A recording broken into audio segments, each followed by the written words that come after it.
Isa sa pinakamadaling tamaan ng virus ngayong may pandemya, ang mga matatanda. Pero ang mga nakilala namin, tuloy sa pagkayod sa labas, kahit may sakit pa, at kahit hirap na. Paano matutulungan ang mga gaya nilang nagtatrabaho sa gitna ng COVID-19 pandemic?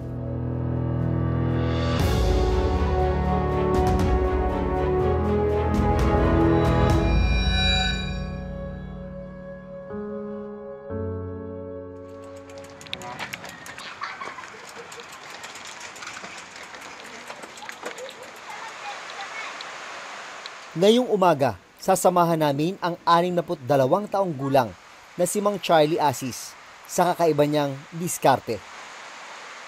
Pasabay ang tawag niya rito.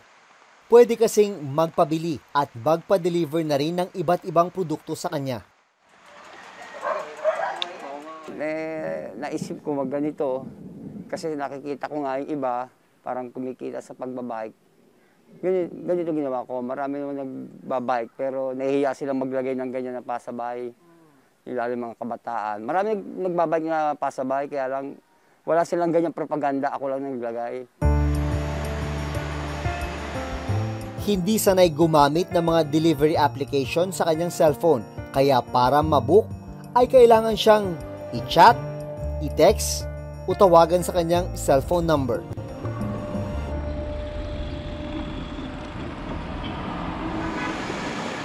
Ngayong araw, may 2 na siyang nakabook na i-deliver.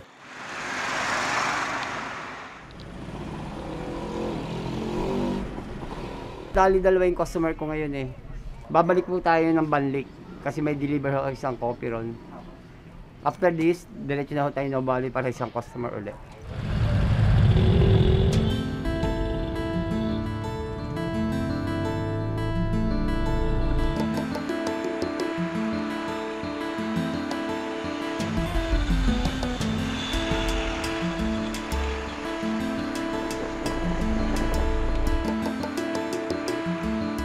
Vulnerable o mas mataas ang posibilidad na mahawa ng COVID-19 ang mga gaya ni Mang Charlie na may edad na 62. Pwede ring mas malala ang maging epekto nito sa kanila, lalo na kung may iba pa silang sakit. Dalaman naming may iniinda pa palang sakit si Mang Charlie. May stage 3 prostate cancer siya. Kaya pa naman, basta kumain. Basta may kakainin, kailangang kayanin. Sa kalagitnaan ng kanyang biyahe, biglang bumuhos ang ulan. May kantin noon si Mang Charlie sa Laguna, pero dahil sa pandemya ay unti-unting humina ang kanilang negosyo hanggang sa tuluyan itong magsara. Minsan ang naipost sa social media ang kwento ni Mang Charlie. Dahil na rin sa sakit, nalaman na may catheter siya habang nagde-deliver. Pagkagaling ko ng hospital, pagkalabas ko pa lang, padjak na uli. Anong pakiramdam mo? Iba sakit? Mabigat, tapos masakit dito. Talaga? Masakit kasi nagagalaw yan eh. Yung ganitong laking tubo, gumaganong-ganon sa loob yan eh. Oo. Tapos pag gumalaw na siya, dugo na yung lalabas, isang buo-buo na, kasi nasusugat. Pag padjak ko, kaya ang ginagawa ko, tumatagilid ako sa gilid, gaganon ako para maayos. Naranasan yun na mapadyak, din nagdudugo kayo? Dumudugo, dinadadma ko lang, okay lang kamo, kaya ko to. Sa ngayon, tinanggal na muna ang catheter ni Mang Charlie. Pero ipinakita niya sa amin kung paano niya ito itinatago tuwing nagde-deliver. Ginagawa ko, pag ako nagbabike, isusuot ko ito dito, sa sinturon ko, kahit yung nakabike shirt, kung ako short, ang gagawin ko yan, pipinipit ko yan dito, tapos pasok, dudubluin ko para yung urine bag niya hindi makita. Ito pa tayo. Mismo yung barangay hall na lang. Yung payment po nito, doon na lang pipikapin? Opo, kahit pagka to-follow na lang po, pag meron na lang po ulit kayong deliver.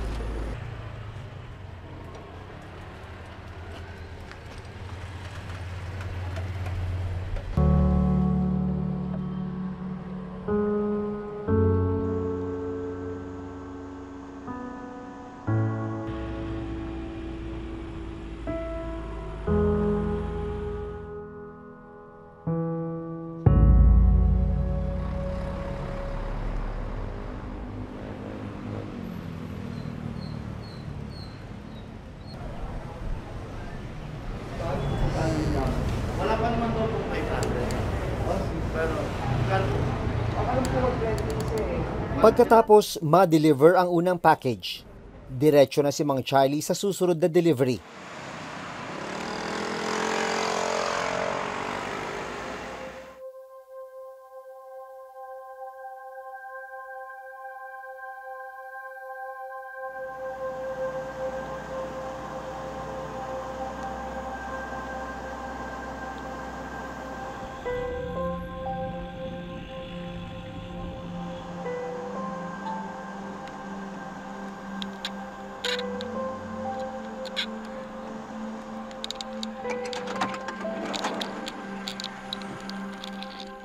Paminsan-minsan ay tumitigil si Mang Charlie para magpahinga.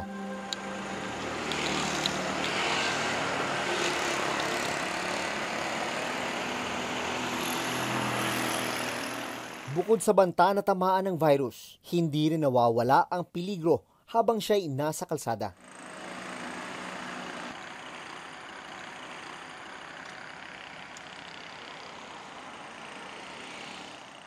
Mula Laguna, minsan ay umabot siya sa Metro Manila sa pagde-deliver sakay ng kanyang bisikleta.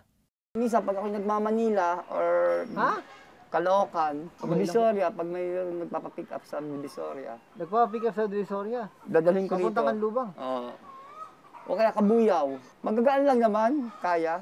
Kahit ang Divisoria, ilang kilometro yun? Kaya naman kasi estimate ko na tumatakbo ako ng 3 to 4 hours. Sa madaling araw, kung baga ako lumalabas, kaya kong 3 hours takbuhin.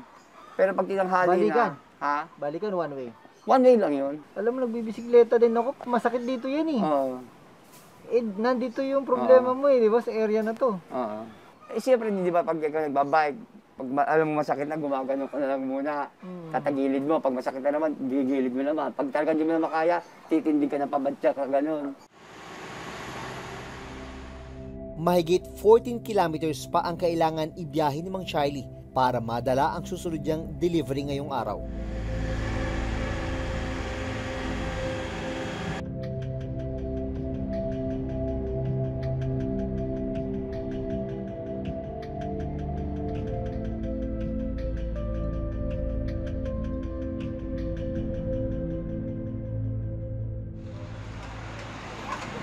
Bago dumiretso, ay dumaan muna siya sa isang kainan. Ito na ang kanyang almusal at pananghalian.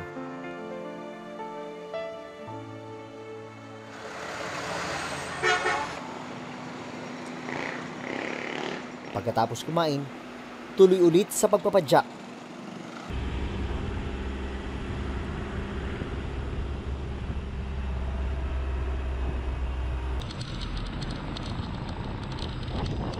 Pagkatapos ng mahigit kalahating oras, narating na niya ang customer. Kapag pupunta po talaga si tatay, lagi ko po binibigyan pagkain kasi iniisip ko na baka pag nagbabike siya, nagugutom siya para may makakain po siya sa daan. Ayun. Tapos yung sakit ng katawan niya, kasi mahirap din magbike, di ba po? Dito namin nalaman na siya pala ang nag-post ng larawan ni Mang Charlie na nagdi-deliver kahit may sakit. Hindi ko po alam na may ganun siya nung pumunta po siya sa akin. Tapos nalaman ko lang po nga nung nakauwi na siya. Tapos ayun po, start po na nag-post na po ako sa Facebook ng about kay tatay. Thank you, tay! Magaling ka, tay! Ang pagpadyak ni Mang Charlie unti-unti nang bumabagal dahil na rin sa mahigit 4 na oras ng pagbabike.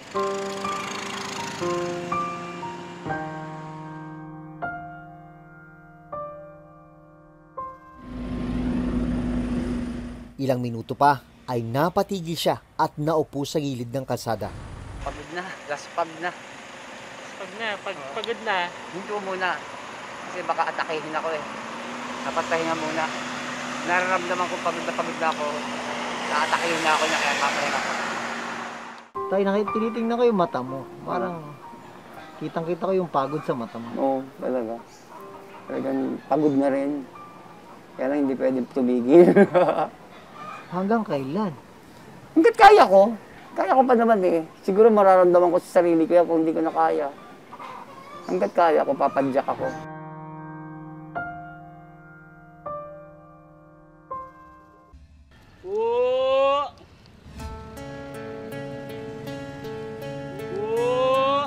Sa mga balikat naman ni Lolo Frank Ramos, 64 na taong gulang nakaatang ang araw-araw na panggastos ng kanyang pamilya dito sa Marikina City. Paglalako ng taho ang kabuhayan niya. Pasan-pasan ng mahigit 25 kilong paninda, lilibutin ni Lolo Frank ang mga kalsada ng Marikina City.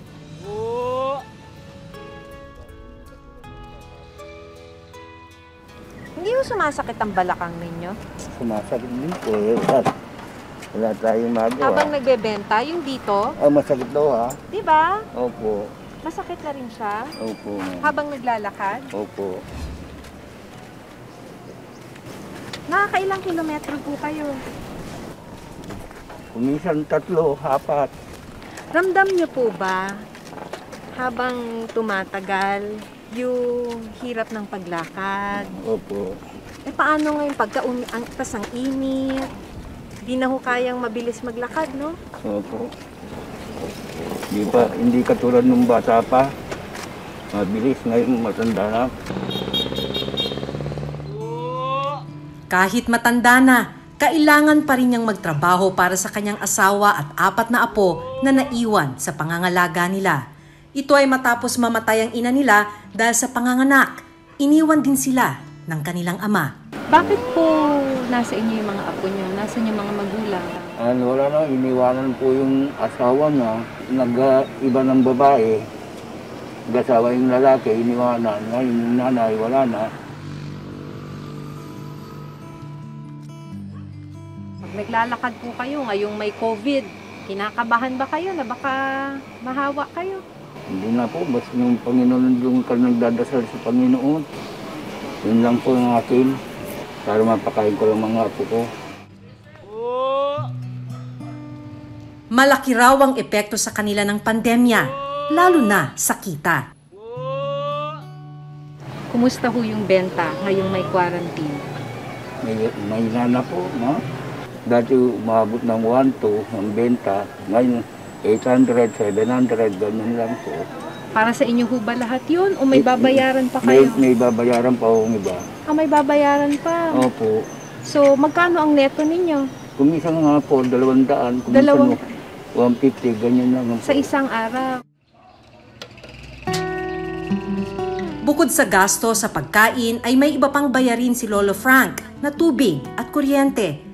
Kaya ang kitang 150 hanggang 200 pesos kada araw, kapos na kapos daw talaga sa kanilang pamilya. Doon ho sa 150 hanggang 200, paano nyo po napagkakasya yun? Bibili kayo 1 kilo, tapos yung matitira, bili mo ng tuyo, Yung pagkakasyan na namin, Tapos maghanap ka na ng gulay. Kahit nagtitinda ako, naghanap ako na kahit malunggay lang. Kaya kahit delikado para sa mga senior citizen na katulad ni Lolo Frank ang lumalabas, lakas loob siyang kumakayod para may maiuwi sa pamilya.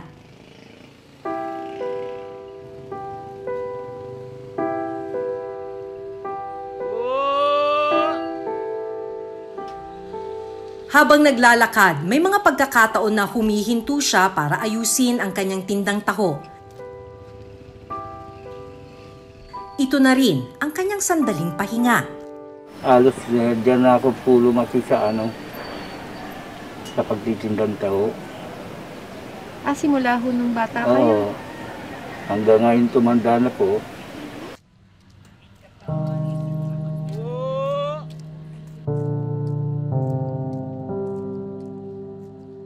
Bakas sa mga binti ni Lolo Frank ang pagkabatak mula sa trabaho. Oo nga, mama, masakit na ako. Yan yung huyong masakit no?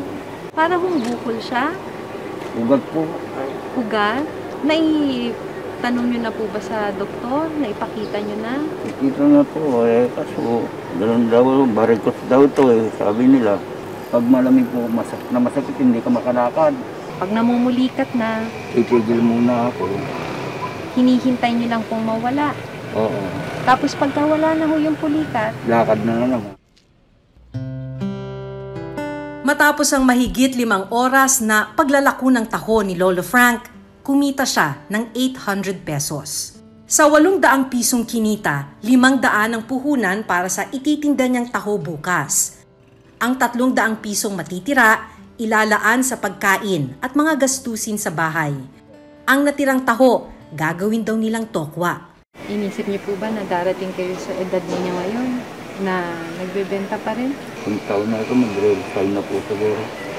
Nagsasabi sa mga apo ko, sabi nyo, matanda ka na lolo, pahinga ka na. Wala pang senior citizen card si Lolo Frank dahil kinukumpleto pa lang nila ang mga kailangang dokumento. Pero nitong simula ng pandemic, nakatanggap na si Lolo Frank ng 5,000 piso mula sa Department of Labor and Employment o DOLE. Pero sabi niya, wala silang nakuhang financial aid mula sa SAP. Inilapit namin sa lokal na pamahalaan ang kaso ni Lolo Frank. During the first tranche kasi ng SAP, limitado lamang yung numero na binigay na target sa atin ng DSWD National, no, sa lahat ng lokal na pamahalaan. So kasama doon ng Marikina City. May aasahan po na 2 tranche po na maibibigay po kay tatay. Meron po. Actually, ito po ay maiibigay sa kanyang asawa, si Nanay Leticia. Dahil si Nanay Leticia po yung nag-fill up po ng social amelioration card. So makakatanggap po ang buong pamilya ng 16,000 pesos para sa first and second tranche po. Nakatulong naman sa 17.6 milyong pamilya ang unang bugso ng Social Amelioration Program o SAP na ipinamahagi mula April hanggang June 2020. Pero sa second tranche ng SAP, mas mababa na ang bilang ng mga target beneficiaries na nasa 14.1 milyong pamilya. Ayon sa DSWD, as of September 10, 2020, 13.8 milyong pamilya na ang nakatanggap ng pangalawang bugso ng Social Amelioration Program na nagkakahalaga ng 82.7 billion pesos. Nung nagkaroon na ng result yung ating isinagawa na deduplication process and nakita natin yung submission ng mga local government units on the waitlisted, nasa mahigit 14 million na lamang po yung lumalabas na mga makakatanggap for the second tranche. So that's the explanation why nagkaroon ng pagbabago on the number of target beneficiaries. Nakatanggap naman ng 2 tranche ng SAP si Mang Charlie. Pero sa ngayon ay inaayos pa niya ang kanyang application para makakuha ng social pension bilang isang senior citizen. Kasalukuyan kasi ngayong may COVID-19, nung hindi ganun kalinaw yung mga pulisiya para sa senior citizens. Pakiusap lang, no? Parang tingnan, parang pansinin naman, no? Magbigay, mag-create ng mga specific programs, services na tutugon doon din sa specific na pangangailangan ng mga nakatatanda. Ang DSWD ay magbibigay ng 500 pesos pension sa mga frail or sickly na mga mahihirap na mga senior citizens. Sa kanilang edad, tila wala pa rin kapaguran sina Lolo Frank at Lolo Charlie. Sila na mismo ang nagsabi, kung hindi sila kakayod, wala silang makakain. Wala silang pambili ng gamot. Mas pinahirap pa ang kalagayan dahil sa nangyayaring pandemya. Kaya patuloy na tulong at suporta ang kailangan nila ngayon.